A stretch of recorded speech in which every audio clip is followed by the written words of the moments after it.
Berjumpa kembali dalam renungan harian GMI Ebenezer. Kita adalah orang percaya yang hidup bukan karena melihat, tetapi karena dengan iman percaya kita bahwa Kristus sudah bangkit dan memberi keselamatan kepada kita. Berbahagialah kita yang percaya tanpa melihat. Mari kita berdoa. Kami bersyukur dan terima kasih anugerah yang Kau berikan kepada kami. Kami boleh merasakan penyertaan dan pemeliharaan-Mu. Pagi ini juga Tuhan, kami mulai memahami bahwa hidup yang kekal di dunia yang baru Tuhan sediakan bagi kami. Dan hidup dalam dunia ini adalah awal perjuangan kami untuk mempersiapkan segala sesuatunya di masa yang akan datang. Oleh karena itu, tuntunlah kami senantiasa untuk kami tetap hidup di jalan-Mu. Tuhan, pagi ini kami akan mendengarkan firman-Mu. Tuhan juga menolong kami untuk kami dapat mengerti. Di dalam dan demi Yesus Kristus kami berdoa dan mengucap syukur. Amin. Pagi ini kita akan bersama-sama merenungkan satu tema firman Tuhan. Percaya kepada Allah yang hidup. Bapak, Ibu, serta saudara-saudari, iman percaya kita yang sudah kita bangun dan kita memiliki keyakinan bahwa Yesus Kristus adalah Tuhan dan Juru Selamat kita. Lalu lewat iman percaya kita, juga kita meyakini bahwa dunia ini adalah tempat yang sementara. Ada dunia yang akan datang, dunia yang sudah Tuhan sediakan bagi setiap orang yang percaya maupun tidak percaya kepada Tuhan. Akan ada dunia yang baru yang akan kita tinggali untuk selama-lamanya. Lalu pemberitaan tentang kebangkitan Kristus dan penampakan Kristus masih banyak orang yang meragukan. Benarkah Kristus sudah bangkit? Benarkah Mesias anak Allah orang Nazaret itu yang sudah dianiaya, disalibkan dan mati dikuburkan? Benarkah dia bangkit? Atau jangan-jangan hanya rekayasa murid-murid Tuhan Yesus atau para pengikutnya? Nah, ini menjadi satu hal yang sangat penting bagi kita.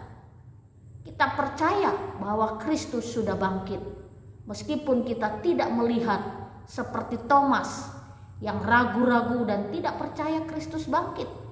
Tapi Tuhan Yesus menampakkan diri kepada Thomas. Akhirnya Thomas menjadi percaya dan menjadi rasul, terus memberitakan Injil Tuhan lewat keyakinan dan pemahaman dan pengalamannya bersama dengan Tuhan. Lalu Bapak, Ibu, serta saudara-saudari, pagi ini firman Tuhan dari 1 Korintus 15 ayat 16 sampai 17. Demikian bunyi firman Tuhan. Sebab jika benar orang mati tidak dibangkitkan, maka Kristus juga tidak dibangkitkan. Dan jika Kristus tidak dibangkitkan, maka sia-sialah kepercayaan kamu dan kamu masih hidup dalam dosamu. Ini yang Rasul Paulus jelaskan kepada seluruh jemaat di Korintus, bahwa jika Kristus tidak dibangkitkan dari antara orang mati, maka sia-sia iman percaya kita. Dan jika Kristus tidak dibangkitkan, maka tidak ada kemenangan, tidak akan ada hidup yang kekal, dan tidak ada pintu surga terbuka. Lalu jika Kristus tidak dibangkitkan dari kematian, maka perjuangan orang-orang Kristen atau anak-anak Tuhan, para rasul dan juga para martir yang rela mengorbankan, bukan hanya pengorbanan secara fisik, pengorbanan apapun mereka beri untuk Injil diberitakan.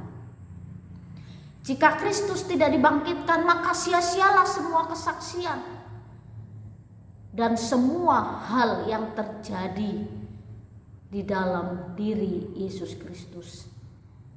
Rasul Paulus menjelaskan kepada jemaat di Korintus bahwa Kristus betul-betul bangkit dari kematian. Karena dia bangkit dari kematian, maka ada kemenangan, ada sukacita di tengah-tengah hidup. Lalu jika benar orang mati tidak dibangkitkan, maka Kristus juga tidak dibangkitkan. Artinya jika tidak ada kehidupan sesudah kematian, maka Kristus juga tidak dibangkitkan. Kalau kemarin pagi kita belajar tentang kebangkitan tubuh, bahwa Kristuslah yang mengawali segala kebangkitan tubuh seluruh makhluk yang hidup. Karena semua manusia sudah jatuh ke dalam dosa. Dan Kristus bangkit, kebangkitan sulung. Dan semua orang yang percaya kepada Kristus akan mengalami situasi yang sama, keadaan yang sama. Jadi Bapak, Ibu, serta saudara-saudari, Rasul Paulus menjelaskan, dan jika Kristus tidak dibangkitkan, maka sia-sialah kepercayaan kamu, dan kamu masih hidup dalam dosamu. Jika Kristus tidak dibangkitkan, maka kita masih punya status yang sama, hidup dalam dosa, hidup dalam kesesakan, hidup dalam penindasan dosa, hidup sebagai budak dosa. Tidak ada kemerdekaan, kebebasan, dan kemenangan dalam hidup. Tetapi karena Kristus mati dan bangkit pada hari yang ketiga, maka kita dibebaskan. Kita bukan lagi hamba dosa, tetapi kita menjadi anak-anak Allah. Jadi tetap percaya dan memiliki keyakinan bahwa Kristus betul-betul bangkit. Dan karena dia bangkit, dia menyediakan segala sesuatu dalam hidup kita. Kemenangan dia beri, dan kehidupan tubuh jasmaniah dan rohaniah juga Tuhan berikan kepada kita. Biarlah kita tetap percaya kepada Kristus dan kita tetap muliakan dia dalam hidup kita. Mari kita berdoa. Terima kasih untuk berkat-Mu pagi ini Tuhan. Kami percaya akan kasih dan kuasa-Mu. Kami juga percaya bahwa Kristus betul-betul bangkit dari kematian. Biarlah lewat kebangkitan-Mu kami memperoleh harapan yang baru di masa yang akan datang. Terima kasih ya Bapa. Di dalam dan demi Yesus Kristus kami berdoa dan mengucap syukur. Amin. Selamat pagi, Tuhan Yesus memberkati.